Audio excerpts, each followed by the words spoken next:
Hi, my name is Brian and I'm the 3D print creator, and in this episode we are going to take a look at the JGAurora A5 printer. A printer that I got from GearBest, and they gave it to me to make a comprehensive review out of it. And this is the first part of this review, because this review is going to be in several parts. And in this review we are going to take a look at what the printer is capable of right out of the box. So we're not going to tinker with the printer, we are not going to change anything on the printer, we're just going to look what is it capable of out of the box when you just install it. Now, the very first print that I made with this printer was this MoneyCat, and this MoneyCat was on the SD card that came with the printer. And I have to say that when I saw this print, I was already convinced that this printer was very good. Now, with that same white PLA filament, I printed this boat. And well, we all know how the Banshee looks, but this is a little bit more difficult than a Banshee to print. So this is why I took this file. And as you can see, there was some stringing going on here. And this was because I had to set my settings for this printer to find them. And it was pretty difficult for me at first to find the correct settings. But later on, as I progressed, everything turned out better and better and better. So then it was time to go for the well-known Banshee. And well, you all know the Banshee and how it looks like. But I have to say that this print came out pretty perfect.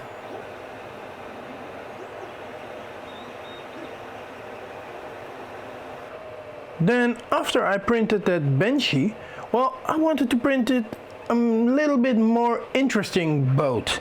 So I found this boat on Thingiverse, and I think it's from the same creator that created the other boat I made in white PLA, and this is made out of yellow PLA. Well, let's take a look at the detail of this ship. Now, when I took the printer out of the box, there were only a few things that I had to assemble, like the bottom part, this is the bottom part, and this upper part. So those were the two things I had to assemble together, and that went very easy. But then I found that there was a small problem with this printer, and that was in this large build plate that we have here. Because this build plate is pretty big, and as you can see, it's 30 by 30 centimeters. It's even a little bit bigger on the glass, and it's very heavy. And that's the main reason why those springs here are just not enough to keep the build plate up. Now, what I mean with that is that this is only limited by one end switch, which is on this side here, and this determines the height of the nozzle. Now, because this can't go lower than a certain amount, you have to raise the bed up to that same amount. And well, those springs were just not tight enough to keep the bed on that position. Therefore, I had to attach some rings here. Now, I did this with these steel rings, which I had in my workshop, but I'm going to change this for plastic or nylon washers.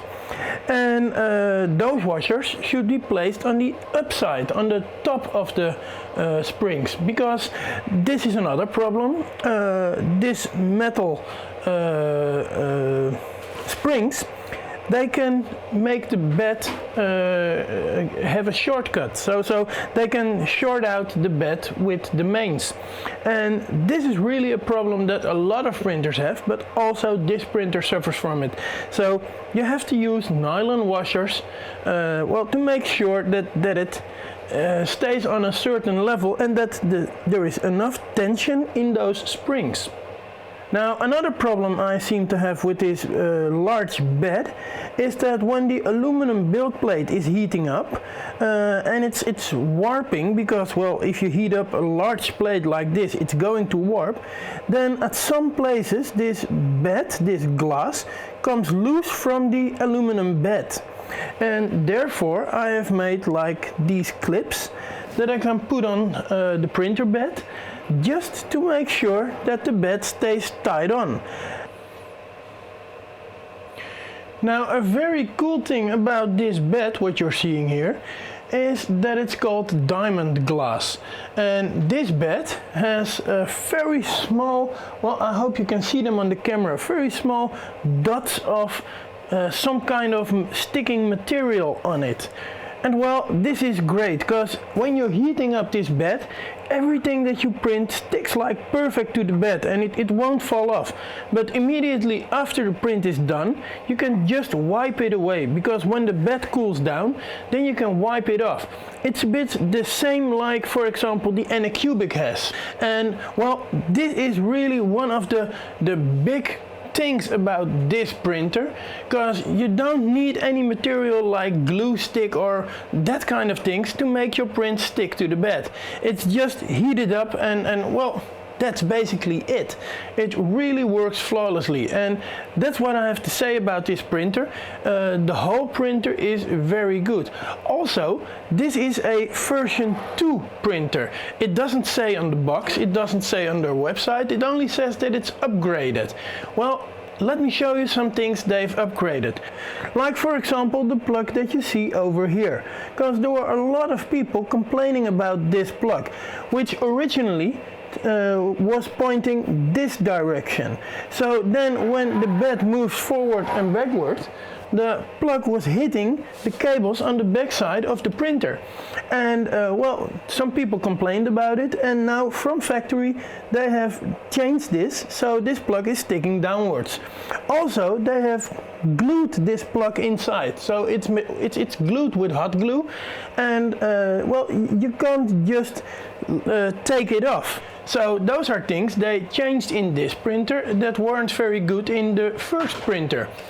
Now I had to turn off a lamp so you can see the display, and this is the thing with this printer. It's got a very nice touchscreen interface. Here it says heat, move, home, print, extrude, level, set and mode. Now, more. Now when we go to the heat menu, then you can set your extruder heat or your bed heat. So now we can type in a value, and then it's going to heat up the bed or the extruder, depending on what you set here. Now if you want to stop this, you have to hit close. Now it's going back to 0 again. Now to move the printer, you can use these commands, and you can set if it moves 1 millimeter, 10 millimeters or 0.1 millimeter. Again, we can go back here. We have the home function, which I've shown you. But the fun thing is that you can't home the Z-axis. If you press the Z-axis button, nothing happens. After you homed the whole printer, now you're able to do the Z-axis again. And this is a function that is there because otherwise you could ruin your bed. So they want you to do the Z-axis homing only when they're very sure that you're in this position. Now in print you can go to your file system, which is on your USB stick that you have inserted in the printer, and the fun thing is it works on normal USB sticks like this. So you can just use a normal USB stick in this printer, which I think is great. Then you have your extruder menu, where you can choose for slow, normal and fast extrusion. And you can set the number of millimeters from 1 to 5 to 10 millimeters extrusion. Now the fun thing is you can only do this after you have heated your nozzle. So you have to first select your nozzle, and you do that here, and select a temperature for that nozzle, and it has to be over 180 degrees, otherwise it won't work. And I think that it's over 200 degrees even. And now here in set, you can set some other things. You can go to your file system and choose from SD or USB. Now there is only a USB slot here on the outside of the printer. But when you open up the printer, then this display is a computer on its own. And this computer here has a SD slot, so you can put in some SD cards there with files that you regularly print. For example, if you have a printing farm and you have to print one and the same thing over and over again, then you can select it from the SD card.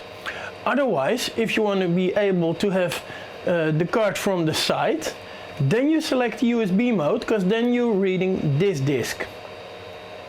Now, there is a Wi-Fi menu, but there is no Wi-Fi in this printer, so it's not going to connect to the Wi-Fi with this printer. It stays disconnected, and well, you can't do anything with it because there is no Wi-Fi in this printer on the inside. Hardware is not available. Here you have your fan settings, and well, you can set your fan speed from 255 to 125 to close, and close means fan off.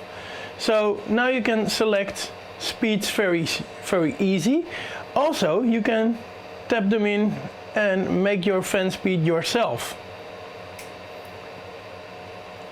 Here in About you can see what version it is you are working with.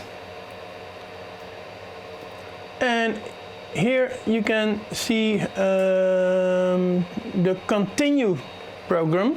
This is when a print failed because the power went off. Then you can continue that print from where it stopped. So this printer gives you the option to continue a print. But same as with the AnyCubic I3 Mega I have, well, this doesn't really work, because when the bed cooled down, you can wipe off the print very easy, because then there is no adhesion between the bed and the print anymore. And then you got your filament change, and well, you have to do this via this menu, because this printer has a strange input for the filament. You have to input the filament in the extruder, and then everything has to be done from this menu. So you have to use that to enter this filament settings. And as you can see, this extruder is just a normal stepper motor, but they have put their own top on it, and therefore you can't reach the stepper motor. So you're not able to change things on this extruder. And what I mean with changing things, for example, on this extruder, which is of another printer, I here made my own wheel so that I can wheel in or wheel out my filament. Basically, the only things you have to do when installing this printer is screwing the two parts together and plugging in those cables that you can see over here. Then you get to mount the filament holder, and well, this is it. Now let us take a look at the extruder from the back of the machine. As you can see, there are two fans. One fan is the part cooling fan, the other is the extruder fan. So this cools the extruder, the top end of it, while this fan is cooling your filament through this nozzle. And one of the things I'm going to change for the next review will be this filament cooling nozzle, because this is just too small and it won't cool enough.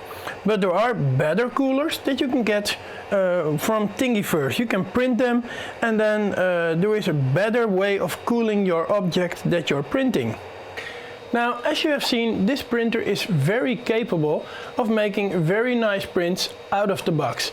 Everything you saw here was right out of the box, and I didn't change anything to the printer settings or to whatever you can do on this printer. Now, for the next time I'm going to make a review of this printer, because there will be a part 2 of this series, for this next time I will change a few minor things, but they're very influential in this printer. One of those things is going to be that I'm going to change the firmware of the Marlin board that's inside to the latest firmware. So I'm going to use the latest Marlin firmware on this printer. And this will install mesh bed leveling to the printer. So the bed leveling will be far better than it is right now at this moment. Then other thing I'm going to do is I'm going to install a fan duct on the machine. So it's going to have a better fan duct than it's having right now. And this will cool down the filament lots better. And well, I think it will make a lot of improvement on this printer, as good as it is already. Now those are the things I'm going to do with this printer, and I will show you in a next video that I'm going to make about this printer. So if you like this video already, then please give it a thumbs up. Also, well, please subscribe to my channel, and if you're not subscribed, well, do it. This is the time to hit that subscribe button, and then when you hit that subscribe button you see a bell popping up. Also hit that bell button, because otherwise you won't be notified every time I make a new video. Then after you have done all of this, please also well, help me on this channel, because I can use some help to buy filament, to buy new printers, to buy new equipment for this video recordings, that kind of things. And there are a few ways you can help me with that.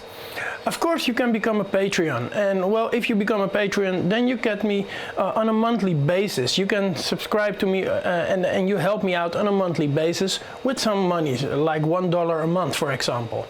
The other way you can do it is by, well, just send me a cup of coffee, and not a real cup of coffee, but you can buy a cup of coffee in the link for my PayPal in the description down below.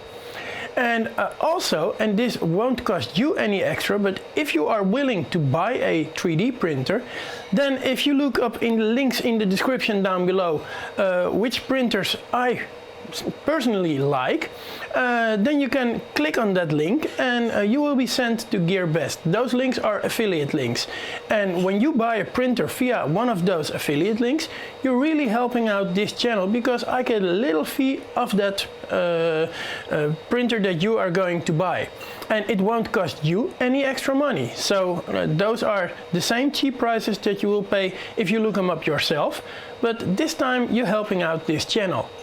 So thanks a lot for watching, and I will see you next time. Bye bye.